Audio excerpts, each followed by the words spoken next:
Room number 113. ఈరోజు నేను చెప్పబోయే సంఘటన నా జీవితంలో జరిగిన అత్యంత భయంకరమైన అనుభవం. నేను నా ఫ్రెండ్ వినయ్ ఒక బిజినెస్ మీటింగ్ కోసం హైదరాబాద్ నుంచి కాశ్మీర్ వెళ్ళాం. అది వింటర్ సీజన్. చుట్టూ మంచు, ఫాగ్, మొత్తం ప్లేస్ సినిమాటిక్గా కనిపిస్తోంది. కానీ ఆ అందమైన ప్రయాణం మా జీవితంలోనే అత్యంత భయంకరమైన రాత్రిగా మారుతుందని మాకు తెలియదు.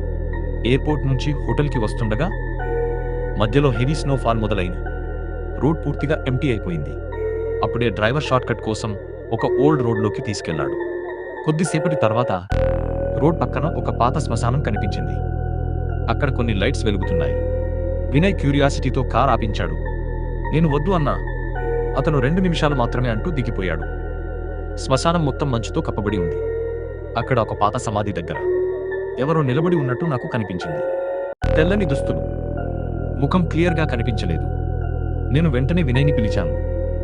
అతను కారులోకి వచ్చేసరికి అతని షూస్ మొత్తం మట్టితో నిండిపోయాయి.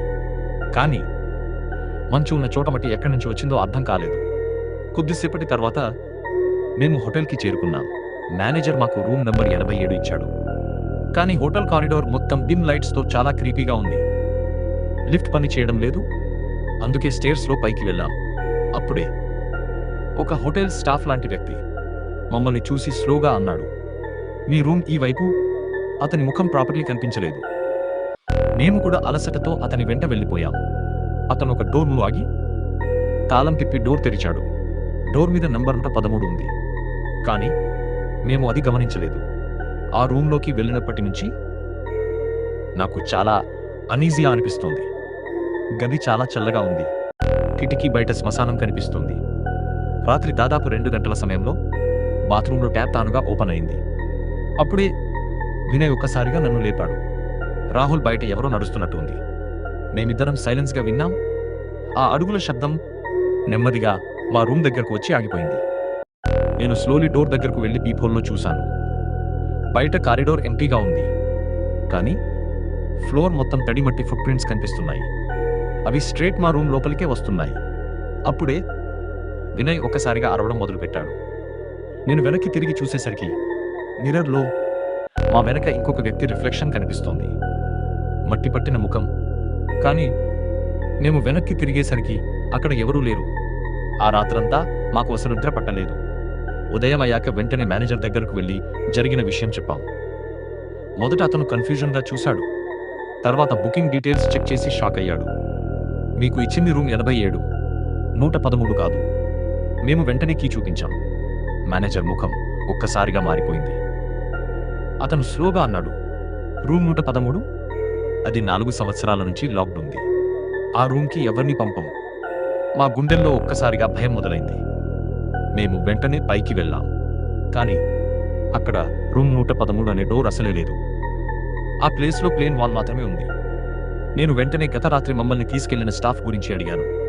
మేనేజర్ షాక్ అయ్యి అన్నాడు, నిన్న నైట్ ఆ ఫ్లోర్కి ఎవరూ వెళ్ళలేదు.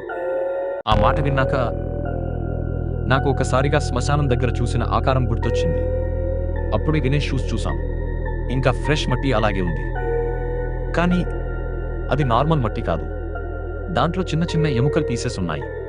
అవి మనిషి ఎముకల్లా కనిపించాయి. ఆ రోజు వెంటనే మేము హైదరాబాద్ తిరిగి వచ్చాం. కానీ అక్కడితో అంతా అయిపోలేదు. వినయ్ బిహేవియర్ పూర్తిగా మారిపోయింది. రాత్రిలో నిద్రలో మాట్లాడటం, మిర్రర్ వైపు చూస్తూ నవ్వడం, రూమ్ కార్నర్స్లో ఎవరో ఉన్నట్టు మాట్లాడటం, ఇలా స్లోలీ అబ్నార్మల్గా మారిపోయాడు. చివరికి మా ఇంట్లో వాళ్ళు ఒక పూజారి దగ్గరకు తీసుకెళ్లారు. అతను వినయ్ని చూసిన వెంటనే ఒక్క మాట అన్నాడు, ఇది ఇక్కడిది కాదు, దూరం నుంచి వెంట వచ్చింది. ఆ తర్వాత ప్రత్యేక పూజ చేశారు. దాదాపు 3 గంటలు. వినయ్ ఒక్కసారిగా అన్కాన్షియస్ అయ్యాడు. పూజ అయిపోయిన తర్వాత పూజారి ఒక క్లాత్ బ్యాగ్ ఇచ్చాడు. ఇది ఎప్పుడు తెరవద్దు అని వార్నింగ్ ఇచ్చాడు. కానీ ఆ రాత్రి క్యూరియాసిటీతో నేను ఆ క్లాత్ బ్యాగ్ ఓపెన్ చేశాను. అందులో కాశ్మీర్ శ్మశానంలో చూసిన అదే మట్టి ఉంది. మరి ఆ మట్టిలో ఒక చిన్న హోటల్ రూమ్ కీపర్ ఉంది. దానిపై 113 అని రాసి ఉంది. అది చూసిన క్షణంలో నా చేతులు వణికిపోయాయి. ఎందుకంటే ఆ కీ హోటల్ మేనేజర్ దగ్గర కూడా లేదని అతనే చెప్పాడు. అంటే ఆ రాత్రి మాకు రూమ్ ఓపెన్ చేసింది అసలు మనిషే కాదు. ఈ కథ మీకు నచ్చితే వీడియోకి లైక్ చేయండి. మీ అభిప్రాయం కామెంట్లో చెప్పండి. ఇలాంటి మరిన్ని భయంకరమైన కథల కోసం ఛానల్ని సబ్స్క్రైబ్ చేసుకుని బెల్ ఐకాన్ ప్రెస్ చేయండి.